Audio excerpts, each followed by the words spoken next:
जागा केला जग जेठीगा जलमला भीम बाळ भीमाईच्या पोटी गा भीमाईच्या पोटी गा भीमाईच्या पोटी गा. भारत भूमीने अनेक नररत्न जन्मास घातले आणि त्या रत्नाच्या कर्तृत्व तेजाने भारत भूमी पावन झाली. त्या रत्नाच्या कार्याने या पवित्र भारत भूमीचा गौरव समस्त विश्व करू लागला आणि या जम्बूद्वीपाला पवित्र भूमी म्हणून पूजू लागला. या भारत भूमीची माती आपल्या माथ्यावर लावू लागला.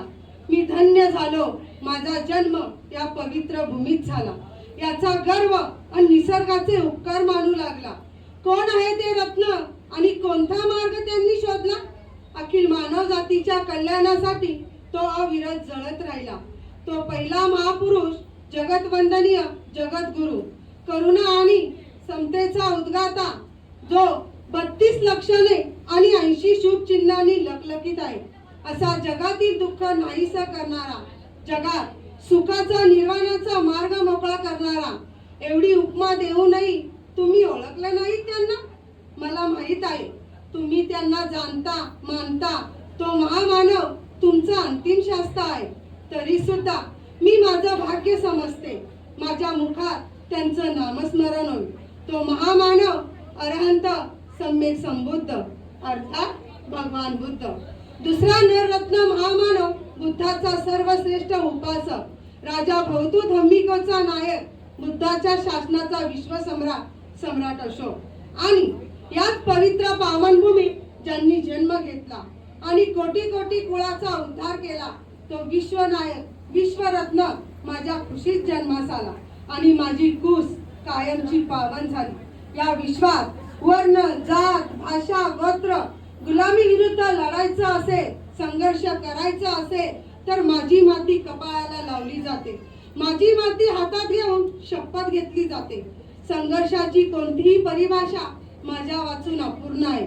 म्हणजे तुम्ही मला ओळखले नाही? मीच ती मध्य प्रदेश मधली तुमच्या उद्धारकर्त्या भिवाची जन्मभूमी महू बोलते.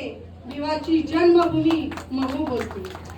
तुमच्या हजारो वर्षा सामाजिक गुलामीचा कर्दनकार भिवाचा जन्म माझ्या खुशीत झाला.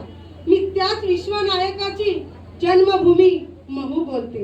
या भारत भूमीत अनेक कथाकथित महात्मे जन्मास आले, पण त्यांच्या जन्मस्थळांबद्दल विचारलं तर कोणी सांगू शकत नाही. किंबहुना ती ज्या ठिकाणी जन्मास आले त्या ठिकाणी क्वचितच कोणी जात असेल. त्यापैकी भारतातील सर्वात अग्रगण्य नावाजलेलं नाव म्हणजे महात्मा गांधी. त्यांचा जन्म गुजरात मधील पोरबंदर या ठिकाणी झाला. दुसरे नावाजलेले लोकांना मान्य नसणारे लोकमान्य टिळक, त्यांचा जन्म रत्नागिरी मध्ये झाला. ज्यांना स्वातंत्र्यवीर सावरकर म्हणतात, पण ते माफीवीर सावरकर आहे असं अनेक साहित्यिकांनी उघड केलेलं आहे. त्यांचा जन्म नाशिक जिल्ह्यात बोगोर या ठिकाणी झाला आणि काँग्रेसची स्थापना ज्यांनी केली ते लाला लजपतराय यांचा जन्म पंजाब मधील मोगा या ठिकाणी झाला. पण त्यांच्या जन्मस्थळाची कोणी चर्चाही करत नाही. पण मी मात्र पावन आहे. माझ्याशिवाय भारताचा इतिहासच अर्धवट आहे. एक कवी असं म्हणतो, महूचा तारा लखलखणारा, महूचा तारा लखलखणारा, दीन जनाचा तूच सहारा. अर्थ आला आता आमच्या या जीवनाला, अर्थ आला आता आमच्या या जीवनाला. करूया वंदना भीमाला, करूया वंदना भीमाला. ज्या ज्या वेळेस तुम्ही भीमाला, भीमरावाला, बाबासाहेबांना तुम्ही वंदन करता तेव्हा मी स्वतःला गर्व प्राप्त करून घेते. महू मध्य प्रदेश मधील इंदोर जवळचं गाव. याच ठिकाणी सुभेदार रामजी यांची सैनिकी प्राध्यापक म्हणून बदली झाली. इंग्लिश मध्ये MHOW military headquarter of war म्हणजे महू. रामजी सुभेदार व भीमाबाई यांच्या पोटी 1890 पर्यंत 13 मुलं जन्मास आली आणि 14वं रत्न माझ्या खुशीत जन्मास आलं, हे मी माझं भाग्य समजते. हे 14वं रत्न जन्मास येताना एक अद्भुत घटना घडली. निसर्गही या महामानवास अनुकूल कसा होता. रामजी सुभेदारांचे मोठे चुलते ग्रहत्याग करून नाहीसे झाले. त्यांनी संन्यास घेतला होता. ते साधू झाले होते. त्यांनी अध्यात्म स्वीकारलं होतं. एके दिवशी महूच्या नदी किनारे त्यांना सुभेदाराच्या घरातील एका महिलेनं पाहिलं. ही बातमी तिने सुभेदारांना सांगितली. रामजी सुभेदार व भीमाबाई आपल्या मोठ्या चुलत्यास भेटण्यास गेले. त्यांनी त्यांना विनंती केली, घरी चला, परंतु त्यांनी नकार दिला. संसारी मोहपाशापासून मी संन्यास घेतला आहे, तेथे पुन्हा जाणे मला मान्य नाही असं त्यांनी सांगितलं. पण जाता जाता त्यांनी रामजी सुभेदारांना व भीमाबाईला आशीर्वाद दिला.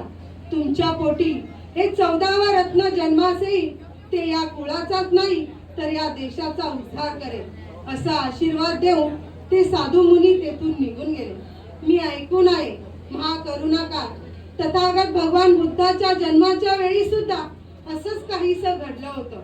असित मुनी नावाच्या संन्यासाने त्यांच्या जन्माचं भाकीत सांगितलं.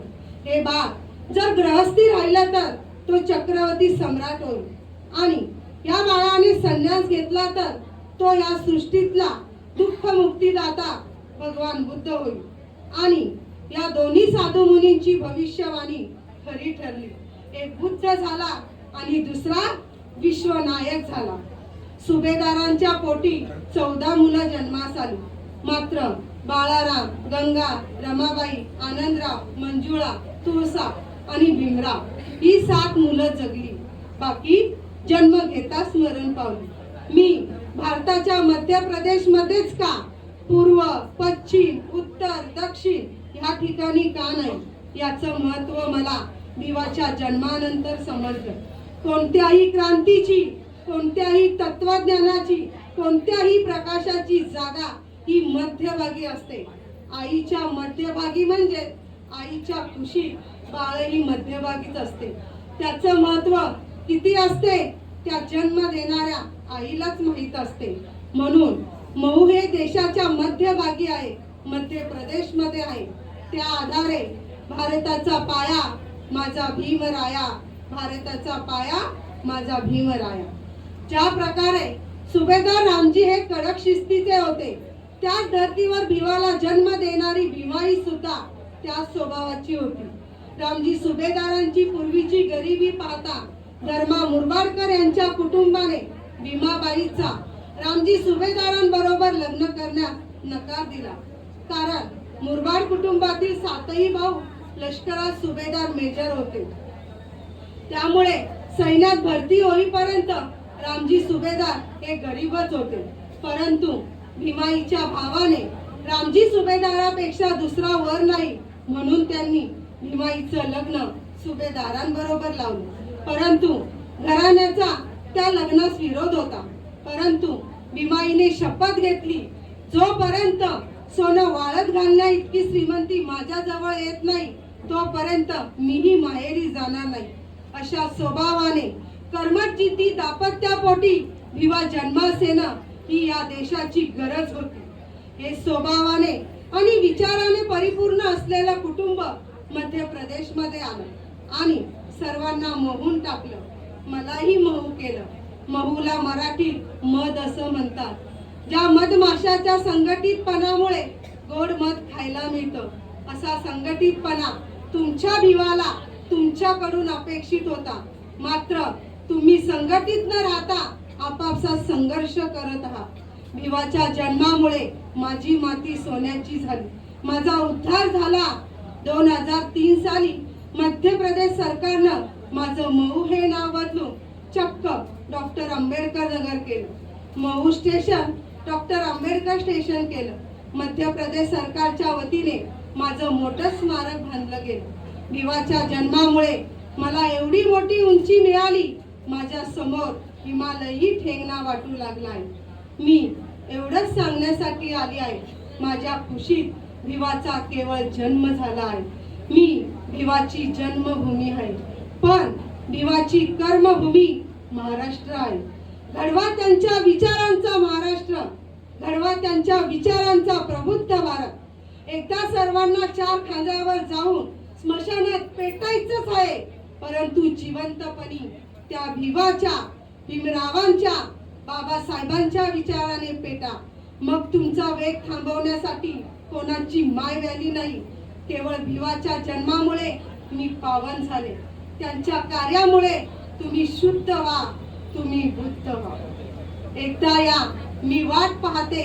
भीमाची जन्मभूमी महू बोलते, भीमाची जन्मभूमी महू बोलते.